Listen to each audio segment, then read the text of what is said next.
1장에서는 복수로 되어 있고 2장부터는 단수로 되어 있다. 로마 교회 교인들 전체에게 1장은 그렇게 논술하듯이 복음에 대해서 복음은 부끄러워하지 않는 거다. 복음에 대해서 말하고 2장부터는 단수로 되어 있는데 특정인을 겨냥하지 않습니다. 그렇죠? 복수로 하면 아프지 않죠, 사람들이. 어떤 말을 들어도. 그런데 단수로 누군가를 탁 집어서 말하면 그때부터는 그게 이제 사람을 죽이게 되는 거예요. 아프게 되고 상처받게 되고 고통스러운 거죠. 바울은 그걸 원치 않습니다. 그래서 어떤 특정인이 아닙니다. 그냥 가상의 한 사람입니다. 2장은 가상의 한 사람. 이게 얼마나 큰 사랑이고 배려인지. 자녀들이 10명이, 자녀들이 3명이, 자녀들이 2명이 있을 때 어떤 잘못을 지적할 때 너 이렇게 할 수도 있지만 가상의 인물을 하는 거죠. 판단하는 내가 같은 일을 행하는 거다. 다른 사람들을 판단하는 것은 그것은 자기를 정죄하는 거다. 그래서 죽음을 선택하는 거다. 멸망을 선택하는 거니까 그러지 말라는 말이죠. 그러지 마라. 안타까운 마음으로 그러지 말라고 힘주어서. 오히려 어제도 읽으셨지만 로마서 14장의 13절에 오히려 부딪힐 것이나 거칠 것을 형제 앞에 두지 않도록 자신을 주의해라, 조심해라, 이렇게 사도는 말하고 있습니다. 죄가 문 앞에 엎드려서 출입할 때마다 사람 넘어지게 하고 다치게 하는. 그럼 누가 출입하려고 하겠습니까? 그렇지 않아도 잔뜩 위축되어 가지고 바깥에 일렁이는 그 창파에 배 띄울 마음이 없는데 세상에 그러니까 다들 숨어 있는 거예요. 다들 나가려고 하지 않고 두려워하고. 그런데 나갈 때마다 걸려 넘어지면 그러면 누가 나가고 싶겠습니까? 누가 싸우고 싶겠습니까? 참 당연한 건데 그렇게 하지 말라는 거죠. 상처를 주지 말라는 거. 실족하게 하지 마라. 걸림돌 되지 마라. 배려하고 서로 사랑해라. 그 말 하려고 하는 거잖아요. 그 말 하려고 하는 겁니다. 거리끼게 하지 말라는 거죠. 거리두게 하지 말라는 거죠. 이런 일을 행하는 자 하나님의 심판이 진리대로 되는 줄 우리가 안다. 참 이 말도 그렇잖아요. 이런 일, 남을 판단하는 것은 자신을 정죄하는 것이고 너희들만 그런 일을 하는 것이 아니라 다른 그렇게 하는 추악한 21가지 합당하지 못한 하나님께서 사형에 해당한다고 정하신 일을 행하는 사람을 보고도 너희가 옳다고 한다, 자꾸 부추긴다, 그런 일을 행하는 자에게 하나님의 심판이 있을 거다, 이렇게 말해야죠. 정확하게. 우리 그런 마음이 있습니다. 그렇잖아요. 자녀들에게 똑부러지게 말하라 이거죠. 왜 그렇게 질질 끌려가느냐. 우리가 그렇게 지금 관계가 어려워진 것은 네가 똑바로 말했으면, 똑부러지게 말했으면 해결될 일을 네가 미적미적거리고 말 안 하고 있고 속으로만 삼키고, 그러니까 오히려 더 날뛰는 것 아니냐, 이런 생각을 자꾸 악한 영이 이제 부어 넣어주는 거죠. 우리가 똑바로 말하는 것이 그게 문제를 해결할 수 있다라고 생각한다는 거죠. 그런데 바울은 그렇지 않네요. 이런 일을 행하는 자에게 하나님의 심판이 진리대로 되는 줄 우리가 안다. 이게 말이 어때요? 이런 일을 행하는 자에게 하나님의 심판이 임할 거다. 무섭지 않느냐? 두렵지 않느냐? 악한 자들아, 저주받아라, 뭐 이렇게 하지 않는다는 거죠. 하나님께 맡기고 있습니다. 그런 일을 행하는 자에게 하나님의 심판이 임할 줄을 우리가 안다라고 하지도 아니하고 있을 줄 우리가 안다. 그것은 우리 생각인 거잖아요. 그렇죠? 그런 자에게 하나님의 심판이 임할 줄을 우리가 안다고 했으면, 그럼 자기 생각인데 다른 사람들하고 이렇게 같이 이제 우리라고 끌어들여 가지고 이렇게 하는 말이 되잖아요. 그러니까 그러지 않으라고 딱 하나가 있는 겁니다. 진리대로. 이게 이제 정확한 거죠. 진리대로. 우리가 아무리 다수라고 해서 그런 일을 행하는 자에게 하나님의 심판이 임할 것이다 라고 착각할 수 있다는 겁니다. 우리 전체가 99명이 다 그런 생각을 가질 수 있다는 거죠. 아주 위험한 생각인데 바울은 그렇게 말하고 있지 않습니다. 다시 말하면 진리대로가 이제 꽉 잡아주는 거죠. 진리대로 자기 기준에 따라서 하지 않는다는, 자기 기준에 따라서 그런 판단을 하지, 그런 생각조차 하지 않는다. 우리가 안다라고 하는 말은 그것은 그렇다라고 하는 말이 아닌 거죠. 자기들이 부족한 인간이다라고 하는 것을 분명하게 사도의 집단, 바울을 포함한 사도, 예루살렘 교회 지도자들, 총회의 지도자들이 그런 일을 행하는 자에게 하나님의 심판이 임한다라고 하는 것을 우리가 안다 해도 정말 온전한 표현인데 맹렬한 책망을 삼가고 있는 거죠. 맹렬한 책망, 불같은 책망. 너희가 이 사도회를, 이 제자 그룹을, 사도들을, 예루살렘의 교회 지도자들을 우습게 여기느냐? 이렇게 말하지 않고, 그렇게 말하지 않죠. 심한 질책을 피해가고 있는, 심한 질책하지 아니하고, 그 바울이 처음부터 말한 대로 남을 판단하지 아니야, 정죄하지 아니야, 단정 짓지 아니야, 하나님께 맡기고 있습니다. 보통 사람들은 이렇게 하죠.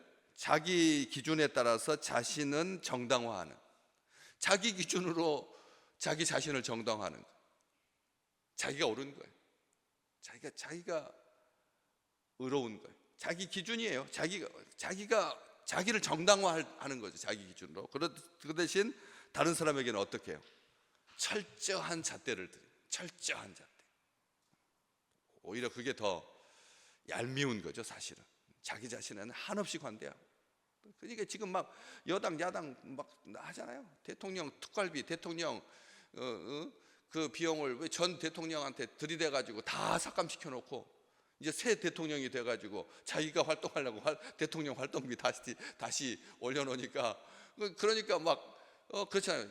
야당일 때는 못하게 하고 여당이 되니까는 하겠다고 하니까, 그래서 이제 막 다투잖아요. 힘들어지고 어려워지잖아요. 그런 것처럼 우리 잣대는 굉장히 이중성을 가졌습니다. 자기가 정한 기준, 자기 잣대는 이중성을 가져. 왜? 그럴 수밖에 없는 거죠. 팔이 안으로 굽으니까. 자기 자신에게는 관대하고 남에게는 엄격하고. 그렇잖아요. 이게 부조입니다. 그게 특성입니다. 자기 기준의 특성이다. 자기 딴에는 그게 제일 옳은 것 같거든. 근데 그렇지 않다는 거죠. 그 한 세대도 아니잖아요. 3년만 지나도 그게 적반하장, 손바닥 뒤집듯이 할 건데, 그것을 기준이라고, 그것을 잣대라고 말할 수가 있겠느냐? 부끄러운 거죠. 그렇게 움직이는 잣대가 잣대일 수 있고 기준일 수가 있겠습니까? 그래서 사람을 쉽게 판단하게 되고 정죄하게 되니까 자기 기준이 있으면, 그러니까 그러지 말라는 거죠. 무슨 걸 기준으로 삼으라고? 진리를. 여기 딱딱 돼 있죠. 오늘 진리라고 하는 것에다가 아주 별표를 딱 빨갛게 해놓으십시오. 빨갛게 칠해놔요.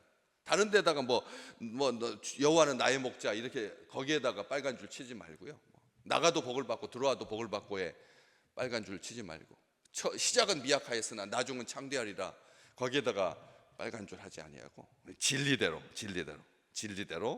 하나님의 진리대로 그 행한 대로 보응하신다. 6절에 그렇게 나와 있잖아요. 6절 말씀에 보시면 2장 6절, 하나님께서 각 사람에게 그 행한 대로 보응하신다.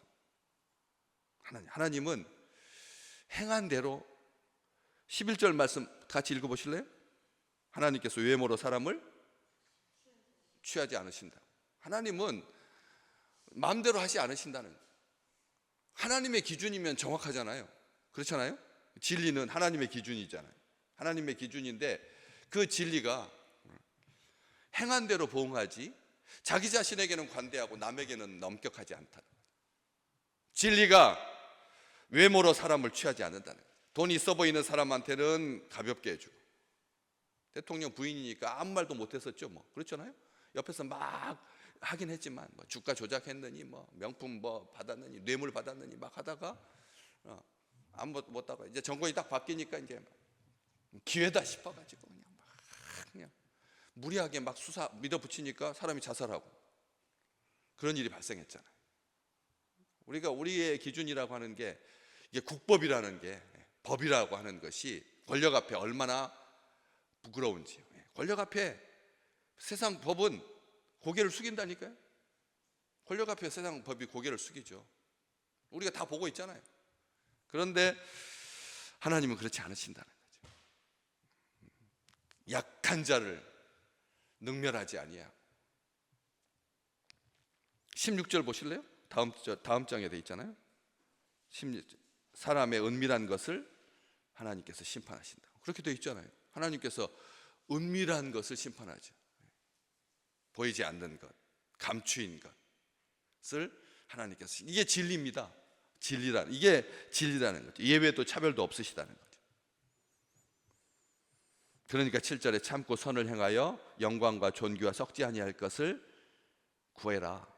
하나님께서 영생으로 해줄 거다. 우리가 남 판단하고 정죄할 그 시간에 뭐 하라고요? 하나님의 영광을 구하고. 그래서 너는 존귀하다. 네가 존귀한 만큼 다른 사람도 존귀하다. 존중해야 되고. 썩지 아니함을 구하라. 썩을 것 구하지 말고 썩지 아니함을 구하라. 그럼 하나님께서 영생으로 갚아주신다. 이게 진리입니다. 오늘 우리 믿음의 백성들에게 한번 같이 한번 따라서 해보실래요? 하나님의 구원은 은혜에 따라서 이루어진다. 하나님의 구원은 은혜로 이루어진다. 아시죠? 고백합니다. 우리 그게 진리죠. 하나님의 구원은 은혜로 이루어지는 거다. 엄격한 율법으로 이루어지는 게 아니다. 율법이 이루지 못했습니다. 구원이 율법을 지키면 이룰 수 있다고 생각해요. 구원받을 수 있다고 했는데 율법으로 이루어지는 게 아니라는 거죠. 은혜로 이루어지지. 우리 주님께서 만약 율법으로 우리를 구원하신다면 이 지구상에 아무도 구원받지 못한다. 바리새인의 의보다 더한 의를 행할 수가 있겠습니까? 못합니다. 절대 불가능합니다. 그러나 따라서 해볼래? 그러나 심판은 하나님의 진리대로 된다. 아멘. 우리의 구원은 은혜로 되고 심판은 진리대로 되고 심판은 진리대로 되고 은혜 받으시는 우리 귀한 식구들 되시기를 주의 이름으로 축복합니다. 말씀 들을 때마다 은혜 받고 이렇게 해도 은혜 받고 저렇게 해도 은혜 받고. 심판은 하나님의 진리의 기초에서, 그러니까 변명할 수가 없다는 거죠. 하나님의 진리가 있는데 진리는 반박할 수 있는 것은 진리가 아니죠. 반박할 수 있는 것은 진리가 아니잖아요. 변명할 수 없다는 거죠. 핑계하지 못한다는 거죠. 남의 길에는 민감하면서 자신에게는 둔감하고 심지어는 그것을 감추려고 하는. 그럼 하나님의 의로우신 심판이, 하나님의 공정한 심판이 그에게 임할 것입니다. 우리 하나님은 우리를 회개로 이끄십니다. 하나님은 인자하십니다. 4절에 다 그렇게 되어 있잖아요. 하나님은 인자하시다. 하나님은 회개로 이끄신다. 하나님은 용납하신다. 하나님께서는 길이 참으신다. 하나님께서 참지 않으셨다면 이 세상에 변명할 수 있는 사람, 핑계할 수 있는 사람은 아무도 없을 것입니다. 다 멸망길로 갈 것입니다. 하나님께서 길이 참아주시고 인자히 대하시고 회개의 기회를 주시고 회개할 수 있도록 하나님께서 이끌어 주시니까 우리가 살아서 기동할 수가 있는 거죠. 용납해 주시고 길이 참으심이 풍성하도다. 우리 하나님 길이 참으심이 풍성하도다. 한 주간 동안 수고하셨습니다. 우리 믿음의 식구들에게 겨울로 접어드는 이 초겨울 날씨 속에서 독감이 3배나 유행하고 있어서 우리 다음 세대들이 막 배 아프고 머리 아픈데 우리 호흡기를 주관하시고 그리고 생명으로 풍성케 하셔서 그래서 용납하고 사랑하고 그리고 또 귀하게 여기는, 용서하는, 무례히 행치 않는 우리 식구들 되시기를 주의 이름으로 축복합니다.